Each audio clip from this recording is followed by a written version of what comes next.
Welcome to ASC news. Addanki మండలంలోని ZPS మరియు ఏపీఎస్డబ్ల్యూఆర్ఎస్ బాలికల పాఠశాల నందలి 8వ తరగతి విద్యార్థులకు స్కూల్ స్థాయిలో హెల్త్ ప్రోగ్రాం గురించి శిక్షణ నిర్వహించారు. ఈ కార్యక్రమంలో అద్దంకి ప్రాంత వ్యవసాయాధికారి వెంకటకృష్ణ భావితరాలకు సారవంతమైన నేల అందించాలని, విద్యార్థులకు నేల ఆరోగ్యం దాని ప్రాముఖ్యత గురించి సరైన అవగాహన కలిగించి ఉండాలని తెలిపారు.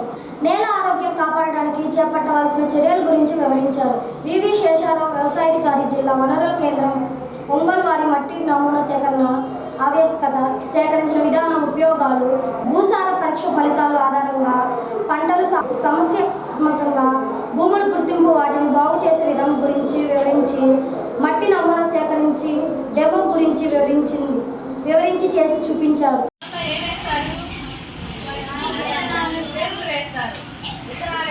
పంట ముగిసిన తర్వాత ఎరువు వేస్తారు దానికి పెరగాలి అంటే.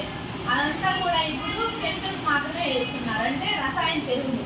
మీరు మీ పేరెంట్స్ కానీ గ్రాండ్ పేరెంట్స్ కానీ ఎవరైనా పొలం ఎరువులు తీసుకెళ్ళేటప్పుడు చూడండి, ఆ బస్తాల మీద రాసి ఉంటుంది NPK, అంటే వీటిని ప్రధాన పోషకాలు అంటారు. అవి తీసుకెళ్ళి వేస్తారు.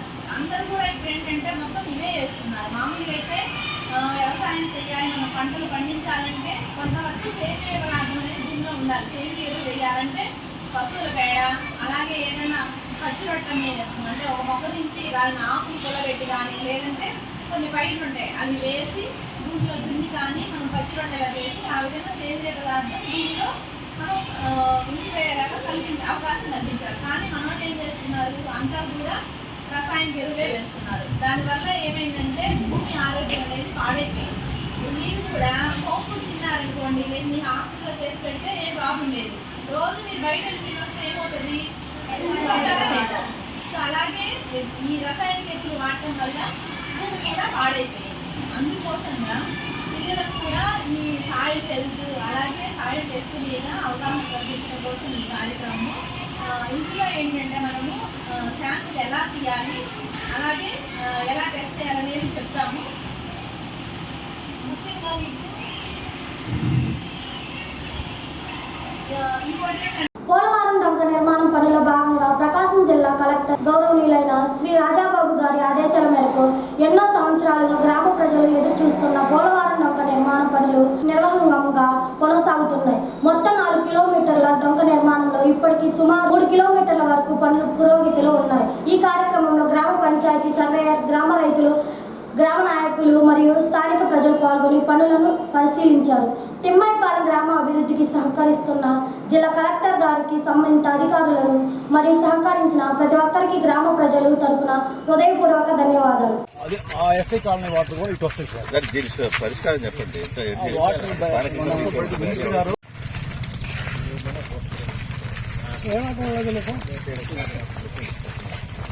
జాగర్లమూడి హనుమానయ్య అంటే అద్దంకి చుట్టుపక్కల గ్రామాల ప్రజలకు సుపరిచితులు. 1983 అసెంబ్లీ ఎన్నికలో కాంగ్రెస్ తరఫున పోటీ చేశారు. అనంతరం కోఆపరేషన్ సొసైటీ అధ్యక్షుడిగా ఉండి నిరుపేదల అభౌగ్యశాలను శక్తి కొన్ని సాయం చేసేవారు ఆయన. ఇప్పుడు మన మధ్యలో లేరు. ఈ రోజు ఉదయం మధుర నగర్లోని అపార్ట్మెంట్లో తుది శ్వాస విడిచారు. ఇటీవల కాలంలో హనుమానయ్య భార్య శ్రీలక్ష్మి మరణించింది.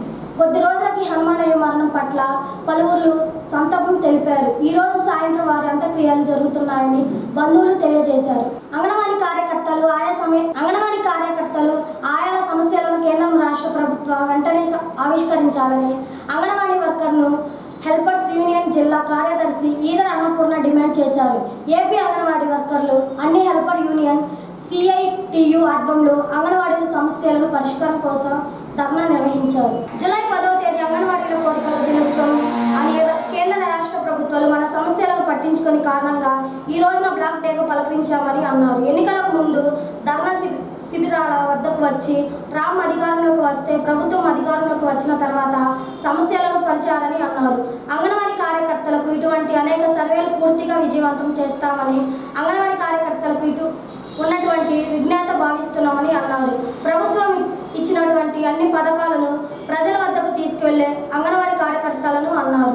సుప్రీంకోర్టు బ్యాలెన్స్ ప్రకారం గార్డ్యూను ఇవ్వాలని, అంగన్వాడీలోని ప్రభుత్వ ఉద్యోగులుగా గుర్తింపు కల్పించాలని, పింఛన్ కల్పించాలని అనేక రకాల డిమాండ్లతో ఈరోజు ధర్నా నిర్వహిస్తున్నామని, సమస్యలు పరిశీలించకపోతే చేస్తామని అన్నారు. ఈ ధర్నా కోసం అంగన్వాడీ వర్కర్లు యూనియన్ జిల్లా ఉపాధ్యక్షురాలు శారద, శేషమ్మ, ఇంద్రావతి, సిఐటియు నాయకులు, జిల్లాలోని అంగన్వాడీ కార్యకర్తలు పాల్గొన్నారు.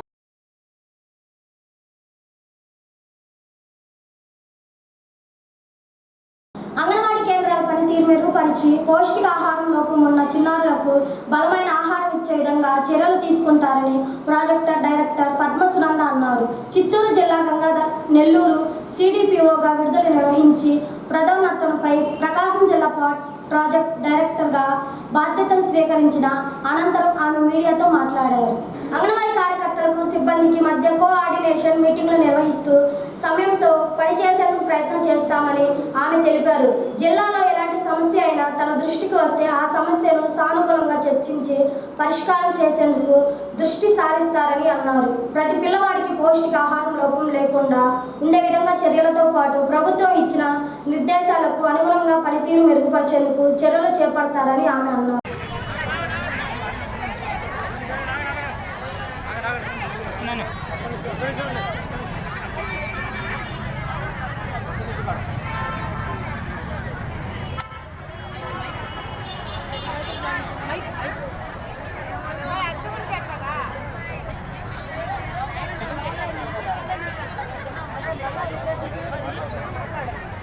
మనల్ని ఉద్దేశించి మన పీడీ గారు మాట్లాడతారు. అందరూ సైలెన్స్ విజ్ఞప్తి చేస్తారు.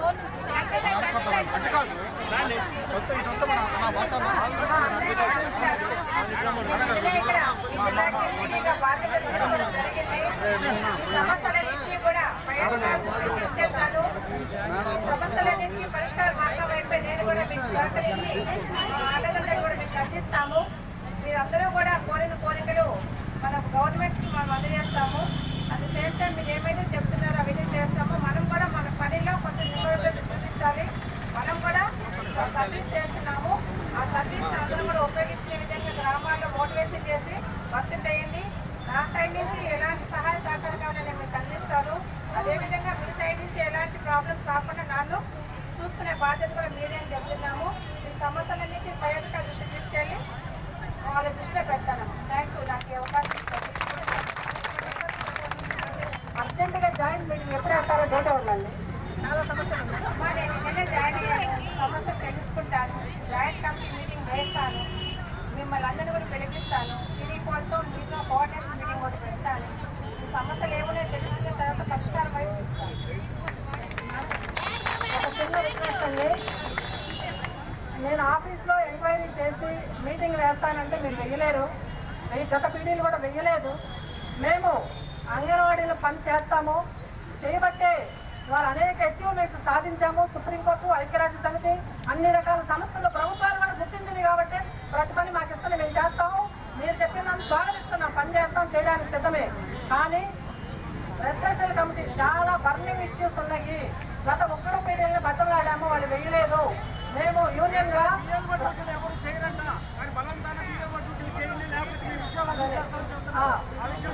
ఇంటన్నిటి మీద మేడం గారు మేము అదే ఇందాక రిక్వెస్ట్, బిఎల్ఓ డ్యూటీ చేస్తే అంగన్వాడీ సెంటర్లో పిల్లలు తగ్గినా మేము అడగం. సంవత్సరం అంతా ఉంటుంది ఎఫెక్ట్.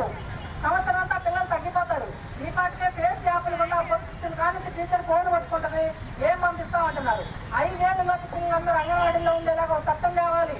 ఇవన్నీ చేయాలి. చాలా సమస్యలు ఉన్నాయి జిల్లాలో. హెల్పర్స్ ప్రమోషన్స్ బర్నింగ్ ఇష్యూగా ఉంది. మీరు అది వాళ్ళని అడిగి కాకుండా యూనియన్ మీద, యూనియన్ ఎప్పుడు కూడా అధికారులు అంటే గౌరవమే. ఎందుకంటే మా సమస్యలు మీరు పరిష్కారం, ప్రభుత్వానికి మాకు మధ్యలో వారధులు మేము ఎప్పుడూ గౌరవిస్తాం. మాది రిక్వెస్ట్గా అడుగుతున్నాం. గత 3 పీడీలు వేయలేదు. మీరు ఒక డేట్ ఇవ్వండి. ఒకవేళ 1 రోజు 2 రోజులు జరపలేకపోయినా మేము మార్చుకుంటాం. అక్కడ వాళ్ళని కనుక్కుంటే వాళ్ళు జరగనివ్వరు, మీటింగ్ జరగనివ్వరు. కాబట్టి మేము ఇప్పుడే మిమ్మల్ని ఈ సభాముఖంగా ఇక్కడ అందరి ముందర ఒక డేట్ ఇవ్వండి. మా ప్రాజెక్ట్ అధ్యక్ష కార్యదర్శులతో ఒక డేట్ అనౌన్స్ చేయడం అని చెప్పేసి అడుగుతున్నాం. బిఎల్ఓ డ్యూటీలు కూడా పిల్లలకు ఇబ్బందిగా ఉంది. బిఎల్ఓ డ్యూటీలు చాలా బర్నింగ్ ఇష్యూ.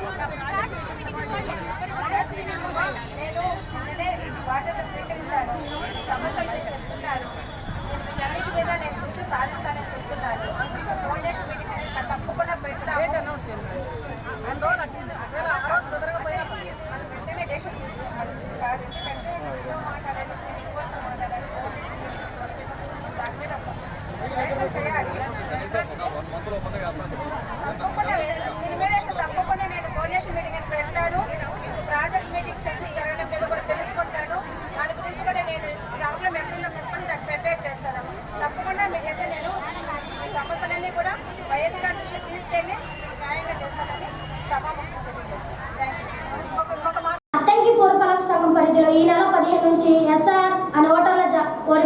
ప్రక్రియ జరుగుతుంది.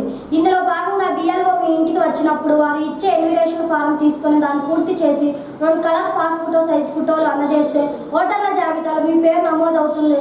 ఫారం పూర్తి చేసి ఇవ్వని ఎడల ఓటర్ల జాబితాలో మీ పేరు తొలగించబడుతుందని, ప్రతి ఒక్కరు ఈ విషయాన్ని గమనించి ఓటర్ల జాబితాలో మీ పేరు ఎక్కించుకోవాల్సిందని, ఏమైనా తప్పులు ఉంటే వెంటనే మీ ఇంటికి వచ్చిన బిఎల్ఓలకు తెలియజేస్తే 2002 ఓటర్ల జాబితాలతో 2025 ఓటర్ల జాబితాలను అనుసంధానం చేసి మీరు ఇచ్చే సమాధానం సరైనది అనిపిస్తే వెంటనే సరిచేస్తారని, ఈ విషయాన్ని గమనించిన సార్ కార్యక్రమంలో పాల్గొనే అధికారులకు సత్కరించాలని ఆయన విజ్ఞప్తి చేశారు. అద్దంకి పురపాలక సంఘ పరిధిలో స్పెషల్ ఇంటెన్సివ్ రివిజన్ అనేది జరుగుతూ ఉంది.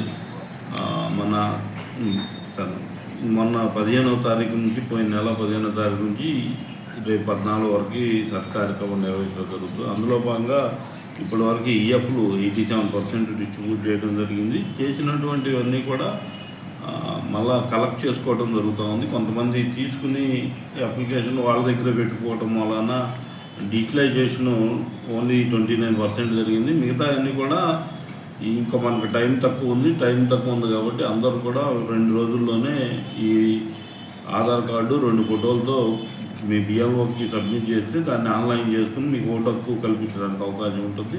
ఒకవేళ ఎవరైనా తీసుకుని మర్చిపోతే కనుక అది మీకు ఇబ్బంది అవుతుంది కాబట్టి వెంటనే దాన్ని బిఎల్ఓకి హ్యాండ్ ఓవర్ చేయాల్సిందిగా కోరుతా ఉన్నాం. అదేవిధంగా మీకు ఇంకా ఈఎఫ్లు ఎవరైనా స్లిప్పులు డిస్ట్రిబ్యూట్ చేయకపోతే మీకు ఇదివరకు మీరు ఎక్కడైతే ఓటు వేసారో అక్కడ బిఎల్ఓని పట్టుకుని బిఎల్ఓకి తగిన ఎవిడెన్స్ చూపించుకుని మీరు ఈఎఫ్ స్లిప్పులు తీసుకుని దాన్ని కూడా ఆన్లైన్ చేసుకుంటే ఓటు అనేది పదిలంగా ఉంటుంది కాబట్టి అందరూ కూడా సహకరించాలని కోరుతాం. సౌత్ కొరియా గృహోపకరణాల నీరు గాలి శుద్ధి పరికరాల సంస్థ కుక్కు electrical oven sales marketing HOD చోవెంచూర్ ఆసియా రివిజన్ ప్రతినిధులతో రాష్ట్ర విద్య ఐటీ ఎలక్ట్రానిక్స్ శాఖ మంత్రి నారా లోకేష్ భేటీ అయ్యారు. ఈ సందర్భంగా మంత్రి లోకేష్ మాట్లాడుతూ ఈ సిటీలో గృహోపకరణ కస్టమర్తో Amber EPACK durable Daikin LG electric మొదలైన సంస్థలు ఉన్నాయి. దేశంలో 40% ఏసీలు 35% టీవీలు ఆంధ్రప్రదేశ్లో తయారవుతున్నాయి. ఇందుకు అవసరమైన స్కిల్ వర్క్ ఫోర్స్ అందుబాటులో ఉంది. ఇక్కడ నుంచి ఆగ్నేయ మధ్య రష్యా దేశాలకు ఎగుమతి చేయడం సులభం. దక్షిణ భారతదేశంలో ఏసీల వినియోగం ఎక్కువగా ఉంటుంది. ప్రపంచ వాణిజ్యాలకు భారతదేశం ఒక విశ్వసనీయ తయారీ భాగ్యస్వామిగా ఉంది. ఈ అనుకూలత దృష్టి ఆంధ్రప్రదేశ్లోని శ్రీ సిటీ లేదా తిరుపతిలో గృహోపకరణాల తయారీ యూనిట్ ఏర్పాటు చేయాల్సిందిగా మంత్రి లోకేష్ విజ్ఞప్తి చేశారు. కుక్కు ఎలక్ట్రికల్ హెచ్ఓడి మాట్లాడుతూ దక్షిణ కొరియాలో నెంబర్ 1 ప్రెషర్ రైస్ కుక్కర్ తయారీ సంస్థ అయిన కుక్కు ఎలక్ట్రిక్స్ ఇప్పుడు నీరు గాలి శుద్ధి ఉపకరణాల అద్దె రంగాల వైపు మళ్లుతుందని తెలిపారు. వంటగది ఉపయోగనాలు గాలి ఆరోగ్యం తయారీతో పాటు ప్రపంచవ్యాప్తంగా 10 లక్షలకు పైగా ఉపకరణాల యూనిట్ తమ వద్ద అద్దెకు సిద్ధంగా ఉన్నాయని తెలిపారు. తమ సంస్థ 40 పైగా దేశాలకు గృహోపకరణంగా ఎగుమతి చేస్తుందని తెలిపారు. గత 8 ఏళ్లుగా భారత మార్కెట్లో రైస్ కుక్కర్లు ఎయిర్ ఫూర్ ఫైర్ విక్రయిస్తున్నామని అన్నారు. ఆంధ్రప్రదేశ్ ప్రభుత్వ ప్రతిపాదనలు పరిశీలిస్తామని చెప్పారు. డిప్యూటీ సీఎం శ్రీ పవన్ కళ్యాణ్ శుక్రవారం ముంబై వెళ్లనున్నారు. కోకిలబండ్ దిర్బాయ్ అంబానీ హాస్పిటల్లో శనివారం పవన్ కళ్యాణ్ భుజానికి వైద్యులు శస్త్రచికిత్స చేయాలన్నారు. జూన్ నెల ఆఖరులో ఆయన హాస్పిటల్కి వెళ్లి వైద్య పరీక్షలు చేయించుకోగా భుజాల తక్షణ శస్త్రచికిత్స చేయాలని వైద్యులు సూచించారు. అందులో భాగంగా శనివారం ఒక భుజానికి దొడత ఆపరేషన్ చేయనున్నారు. కొద్ది రోజుల తర్వాత మరో భుజానికి ఆపరేషన్ చేయాలన్నారు.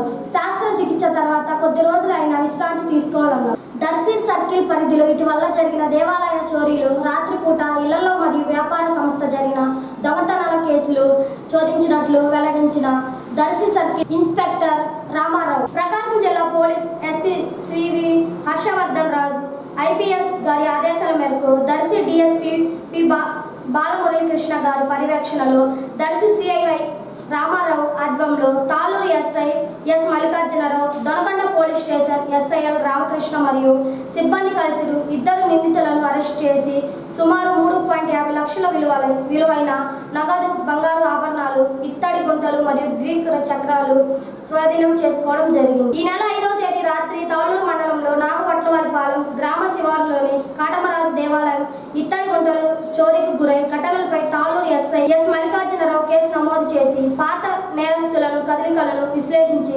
పొదిలికి చెందిన పొదిలి నరసింహరావు సన్ ఆఫ్ చిన్న వెంకటేశ్వరరావు వయసు 33 సంవత్సరాలు ఒబిలశెట్టి వారివి పొదిలి టౌన్ అతనిని అదుపులోకి తీసుకొని విచారించగా కాటంరాజు గుడిలో ఇత్తడి గంటలను దొంగతనం చేసినట్టు తెలిసింది. అంతేగాక దొనకొండ పోలీస్ స్టేషన్ పరిధిలోని మంగిపూడి గ్రామ శివాలయంలో హుండీ పగలగొట్టి 1000 రూపాయల నగదు, అలాగే నల్లపోతువారిపాలెం గ్రామంలో పోలేరమ్మ దేవాలయంలో హుండీ పగలగొట్టి 10,000 కూడా నగదు అపహరించినట్లు తెలిపారు. నిందితుడి వద్ద సుమారు 60,000 విలువైన 40 ఇత్తడి గంటలు స్వాధీనం చేసుకోవడం జరిగింది. అదేవిధంగా పొదిలి పట్టణంలో జరిగిన ద్విచక్ర వాహన చోరీ కేసులో ఇది కూడా నిందితుడి ప్రయోగమని ఉన్నట్లు తెలపడంతో 9,000 విలువైన ద్విచక్ర వాహనాన్ని కూడా స్వాధీనం చేసుకోవడం అయినది వెల్లడించారు. పొదిలి నరసింహారావుపై గతంలో వివిధ పోలీస్ స్టేషన్లో సుమారు 40 చోరీ కేసులు నమోదై ఉన్నట్లు విచారణలో తెలిసింది. మరో case Donakonda SI L Ramakrishna మరియు వారి సిబ్బంది మేకల దండరాజ్ తండ్రి లాభాన్ వయసు 19 సంవత్సరాలు ఎర్రబాలెం గ్రామం దొనకొండ మండలంలో అదుపులోకి తీసుకొని విచారించగా ఈ నెల 3వ తేదీ దొనకొండలోని ఒక కొరియర్ కార్యాలయంలో 50,000 నగదు, ఒక మొబైల్ను దొంగతనించినట్లు, అలాగే పడమటి వెంకటాపురం గ్రామంలో పగటి సమయంలో ఒక ఇంటిలో చొరబడి నల్లపూసల దండ 8 గ్రాములు, చెవిదిద్దులు 4 గ్రాములు మరియు 50,000 నగదు దొంగలించినట్లు తెలిసింది. ఈ 2 కేసులు నిందితుల వద్ద 45,000 నగదు, ఒక మొబైల్ ఫోన్, నల్లపూసల దండ 8 గ్రాములు, చెవిదిద్దులు 4 గ్రాములు కలిపి సుమారు 2 లక్షల పైగా విలువైన ఆస్తిని స్వాధీనం చేసుకోవమైంది. అరెస్టు చేసిన ఇతర నిందితులను ఈరోజు గౌరవదర్శి న్యాయస్థానం ముందు హాజరుపరచడం జరిగింది.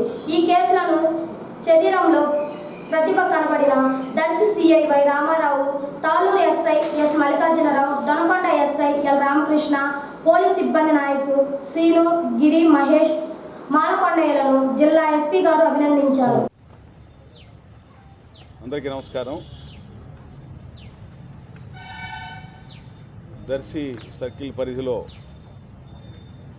తాళ్ళూరు పోలీస్ స్టేషన్ లిమిట్స్లోనూ, అలాగే దొనకొండ పోలీస్ స్టేషన్ లిమిట్స్లోనూ ఇటీవల కాలంలో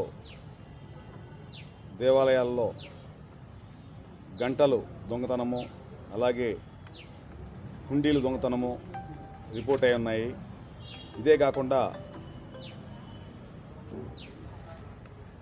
దొనకొండలో మొన్న 2వ తారీఖు నాడు ఒక షాపు, కొరియర్ షాపులో ఒక దొంగతనం రిపోర్ట్ అవ్వడం జరిగింది.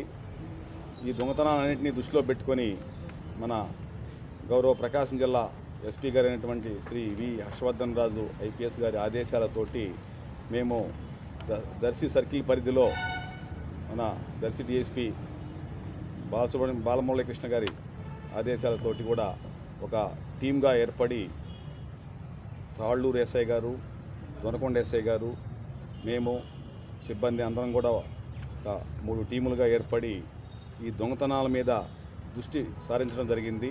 ఈ క్రమంలోనే మనకి మొన్న 5వ తారీఖు నాడు తాళ్ళూరు మండలంలోని నాగంబట్లవారిపాలెంలో ఉన్నటువంటి కాటంరాజు దేవాలయంలో గుడిలో ఉన్నటువంటి గంటలని సుమారు ఒక 40 గంటలు ఇవన్నీ కూడా ఆ గుడిలో ఉంటే దొంగిలించడం జరిగింది. ఇవి సుమారు ఒక 50 కిలోలు బరువు ఉంటాయి. ఇవన్నీ కూడా ఇత్తడి గంటలు. ఈ దొంగతనానికి పాల్పడినటువంటి వ్యక్తి ఎవరైతే ఉన్నాడో అతని పేరు మన మార్కాపురం జిల్లాకు సంబంధించినటువంటి పొదిలి పట్టణానికి చెందినటువంటి పొదిలి నరసింహారావు అనేటువంటి పాత నేరస్తుడు. ఇతని మీద దాదాపుగా 40కి పైగా కేసులు మన జిల్లాలోనూ మార్కాపురం జిల్లాలోనూ వివిధ పోలీస్ స్టేషన్లో నమోదై ఉన్నాయి. ఇతను ఈ దేవాలయాల్లో ఒక ఎక్కడ పడితే అక్కడ గుడిలో గంటలు కొట్టడము, అలాగే పుట్టంరాజు బుల్లియ రామలక్ష్మమ్మ ట్రస్ట్ ఆధ్వర్యంలో ట్రస్ట్ అధ్యక్షులు పుట్టంరాజు శ్రీ రామచంద్రమూర్తి జన్మదినాన్ని పుష్కరించడం కొని అద్దంకి మండల రాళ్లపల్లి ప్రభుత్వ ప్రాథమిక పాఠశాలకు 6,000 విలువైన విద్యా విషయక సామాగ్రి అందజేశారు. ఈ సందర్భంగా పుట్టంరాజు శ్రీ రామచంద్రమూర్తి మాట్లాడుతూ అకింద భావంతో పనిచేసే ఉపాధ్యాయులు ఉన్న చోట విద్యార్థుల సంఖ్య పెరుగుతుందని అన్నారు. గ్రామీణ ప్రాంత విద్యార్థులకు నాణ్యమైన విద్యను అందించడం ద్వారా విద్యావంతుల సంఖ్య పెరిగి గ్రామాభివృద్ధికి దోహదపడుతుందని పేర్కొన్నారు. రోటరీ క్లబ్ ఆఫ్ అధ్యక్షుడు పువ్వాడ రామకోటేశ్వరరావు మాట్లాడుతూ పాఠశాల బౌద్ధాభిక రోటరీ ఎల్లప్పుడూ తోడ్పడుతుందని తెలిపారు. సమాజ నిర్మాణంలో ఉపాధ్యులు సేవలు అమూల్యమైనవి కోరాడు. పాఠశాల ప్రధానోపాధ్యాయుడు పొడవపాటి కృష్ణ మాట్లాడుతూ పుట్టంరాజ్ బుల్లయ్య రామలక్ష్మమ్మ ట్రస్ట్ ప్రతి ఏడాది అద్దంకి దర్శి నియోజకవర్గాల పరిధిలో పాఠశాలకు విద్యా సామాగ్రిని అందజేస్తూ విద్యాభివృద్ధికి విశేషంగా కృషి చేయడం అభినందనని అన్నారు. ఈ కార్యక్రమంలో కార్యదర్శి కరి రామయ్య, కోశాధికారి గూడ మహాలక్ష్మిరెడ్డి, తమ్మన శ్రీనివాసరావు, చప్పిడి వీరయ్య, ఓరుగంటి శ్రీనివాసరావు తదితరులు పాల్గొన్నారు. మండల ప్రాథమిక పాఠశాల రాడపల్లి పాఠశాలకు మాకు గురుతుల్యులైనటువంటి పుట్టరావు శ్రీరామచంద్రమూర్తి గారి దంపతులు ఇద్దరు కూడా మేము మాట వరుసకు ఒకసారి అడిగాను, సార్ మీరు తిమ్మాయిపాలెం దాటట్లేదంటే కృష్ణ బలవాడమ్మా అని మాట ఇచ్చిన ప్రకారం పాఠశాల తెరవక ముందే 5,000 రూపాయలు మన పాఠశాల పిల్లలకు కావాల్సినటువంటి విద్యా సంబంధమైన వస్తువులు కొనమని ఇచ్చారు. మంచి పనులు చేసే శ్రీరామూర్తి ఫ్యామిలీ వాళ్ళ పిల్లలు వాళ్ళు సుఖంగా సంతోషంగా ఉండాలని రిటైర్డ్ హెడ్ మాస్టర్ గారు ప్లస్ సాహితీవేత్త, మంచి సద్గుణాలు ఉన్న వ్యక్తి, ముందు సహాయం చేయాలనే సంకల్పం ఉన్న వ్యక్తి. అట్లాంటి వ్యక్తి దొరకడం కష్టం. అలాంటి సదుద్దేశంతో మంచి ఆశయంతో ఇట్లాంటివి ఎన్నో స్కూళ్ళల్లో ఇచ్చారు. ఇప్పుడు దాదాపు సేవల్లో ముందుంటారు పుట్టరాజు మాస్టర్ గారు. ప్రతి మండలం అద్దంకి, సంతమాగులూరు, పల్లెకుర్వ, పాడు మండలాల్లో అన్ని మండలాల్లో కూడా విద్యా విషయాలకు సంబంధించి సేవలు ఎన్నో చేశారు. వారిని స్ఫూర్తిగా తీసుకునే మేము కూడా సేవా కార్యక్రమాల్లో కొంచెం చేస్తున్నాం. కూడా ఈ పాఠశాల అభివృద్ధి కోసం మేము కృషి చేస్తున్నాం. పాఠశాల హ్యాపీ స్కూల్స్ గా మేము మార్చాలని ప్రయత్నం చేస్తున్నాం. కానీ బాగా విద్యావంతులు అవుతారు మీరందరూ కూడా మీ గ్రామం బాగా అభివృద్ధి వస్తుంది. మీ గ్రామం పెద్ద ఇంజనీర్ అయినప్పుడు మీ గురించి చెప్పుకుంటారు. మీ రోజు ఒక కలెక్టర్ తయారనుకోండి, నేను ఇక్కడ రామపల్లి స్కూల్ నుంచి కలెక్టర్ అయ్యాలని చెప్పచ్చు. ఆ రోజుల్లో నేను రామపల్లి స్కూల్ నుంచి డాక్టర్ అయ్యాలని చెప్పచ్చు. అది కావాలంటే ఆ మాస్టర్ చెప్పినప్పుడు తయారానికి రావాలండి. ఏ రోజు దొరుకుతుందో ఆ రోజు చదువుకోవాలి. బాగా ముచ్చటగా శుభ్రంగా చదువుకొని ఆరోగ్యకరంగా మీరు ఉండాలి. అమ్మా నాన్న చెప్పేసేసి మేము బడి మానుకోము, మేము రోజు బడికి వెళ్తామని చెప్పాలి. ఎవరైనా ఎలా దగ్గర బడి మానుకుంటే కూర్చుంటే ఎందుకు అక్కడ కూర్చుంటాం, బడి కూడా వాళ్ళు బాగా పాఠాలు చెప్తారు, మంచి విషయాలు చెప్తారు అని చెప్పి వాళ్ళందరూ దొరికారు. బాగా చదువు దొరికారు, బాగా అంకితభావంతో పనిచేసి దొరికారు. పిల్లలంటే ప్రేమ, అభిమానం, శ్రద్ధ నుండి టీచర్లు పెడతారు. కాబట్టి మీకు ఇంకా బాగా దొరుకుతాయి. ప్రతి నెల ఆయన ఏదో ఒక కార్యక్రమం చేసి ప్రజల్లో గుర్తుండి పోతున్నారు. ప్రజలుగా తల్లిదండ్రులని అంత బాగా కృషి పెట్టుకునేవాడు చాలా తక్కువ మంది ఉంటారు. మన శ్రీరామచంద్రమూర్తి గారు వాళ్ళ తల్లిదండ్రులు ప్రతి ట్రస్ట్ ఏర్పాటు చేసి ప్రతి నెల ఏదో ఒక కార్యక్రమం వాళ్ళు ఏర్పాటు చేస్తూ ఉంటారు. అలాగే మీ స్కూల్లో కూడా మీ అభివృద్ధి కోసం పుస్తకాలు, మెటీరియల్స్ అన్ని ఈరోజు వస్తున్నారు. వాస్తవంగా నేను కూడా ఇలాగే అభివృద్ధి చెంది టీచర్లో శ్రీరామచంద్రమూర్తి అయిన తర్వాత లేదు మీరు వయసుకున్న తర్వాత ఇలాగే మనకి సేవా కార్యక్రమాలు చేసి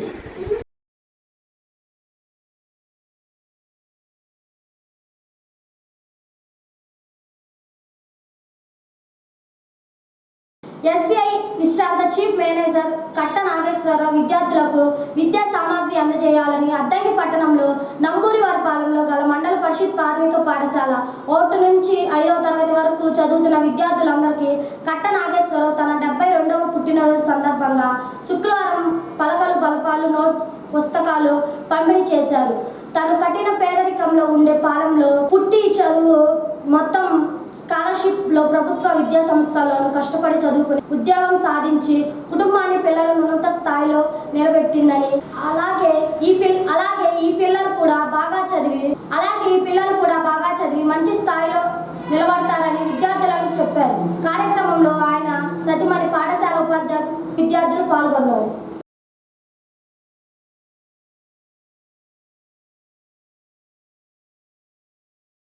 దక్షిణ పేరుగాంచిన అద్దంగి మండలం మణికేశ్వరం గ్రామంలో కొలువై ఉన్న శ్రీ గంగా బ్రహ్మరాంబ సమేత మల్లేశ్వరి స్వామి ఆలయంలో నూతన కమిటీ ఎంపిక.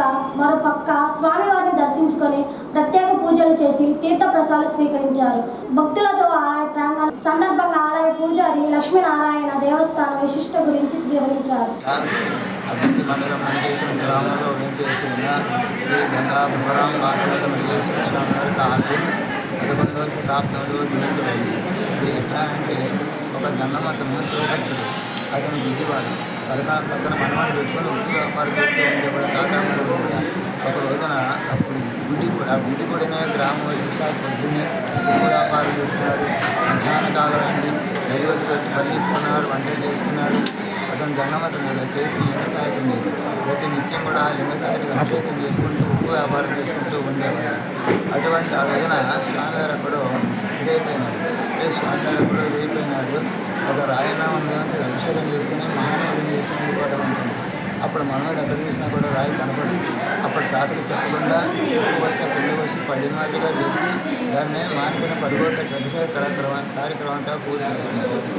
అప్పుడు అంత పూజ అంతా అయిపోయిన తర్వాత అప్పుడు చదువుతాడు, తాత ఎక్కడ రాయి చిక్కలేదు, ఇట్లా ఉప్పు వస్తే కనిపించి పడి మాదిరిగా చేశాను, మానుకొని పడిపోతే అభిషేక కార్యక్రమం అంతా రేపు ఫోన్ చేసుకుని కొద్దిసేపు విశ్రాంతి తీసుకొని ఫోటో తీసుకున్నాను అనుకుంటారు. ఫోటో బస్తా తీసుకుంటే ఉప్పెట్టకపోతే పానమట్టు ఉంటుంది, రాయి అయిపోయింది. మానికి పోతే లింగాకారం ఉంటుంది. అక్కడి నుంచి ఆ గుండె పోయి మాణికేశ్వరుడు, అక్కడికి మాణికేశ్వరుడు. అట్లే స్వామివారు కొంతకాలం ఎండగా ఉంటూ వచ్చాడు. చూడరాజు యుద్ధాన్ని పోతే యుద్ధాలు గెలిచిస్తున్నాడు చేస్తూ ఉన్నారు. యుద్ధాలు గెలిచిస్తూ 4 పక్కల రాతి స్తంభాలు వేసి పైన బట్టలు వేసి మండపం మాదిరిగా చేసి స్వామివారికి నిత్య నైవేద్య పాఠాలకు 50 దగ్గర చేసి వాళ్ళు వెళ్ళిపోయినారు. తర్వాత గ్రామంలో ఉంటాడు గర్భాలయం అంటారు, అమ్మవారి దృష్ట ఇట్లా ఆలయాన్ని అభివృద్ధి చేసుకుంటున్నారు. పోతే దీనికి దక్షిణ కాశీ అనే పేరు ఎందుకు వచ్చిందంటే ఆలయం ముందు ఒక పేరు లేని పెద్ద మానుండేది. అది కాశీలో ఉండేది. ఇక్కడ ఉంది ఆలయం ముందు ఆ గ్రామంలో ఎవరైనా సరే ఇది కాలం చేసినప్పుడు ఆలయం ముందు తీసుకొచ్చి ఆ చెట్టు కింద దహన సంచలనం చేస్తూ ఉండేవారు. అందుకని దానికి దక్షిణ కాశీ అనే పేరు వచ్చింది. కాబట్టి కార్తీక మాసం మహాశివరాత్రి ప్రతి పర్వదినాల్లో కూడా భక్తులు విజయదశమి స్వామివారి సేవ చేసుకుని ప్రసాదాలు తీసుకుని వెళ్ళిపోతుంటారు. అది మాణికేశ్వరం దక్షిణ కాశీ. మల్లేశ్వర స్వామి ప్రసాద పరమేశ్వరి పాపాని విశేషత ఆజన్మకృత పాపాని ప్రాయశ్చిత్తం దినే దినే అకాల మృత్యుహరిణం సర్వవ్యాధి నివారణం సమస్త పాపక్షేకరం మహాగంగాం భ్రమరాంబా సమేత మల్లేశ్వర స్వామి పాదోదకం పావనం. ఇంతటితో ఏఎస్ఎన్ న్యూస్ సమాప్తం. నమస్కారం.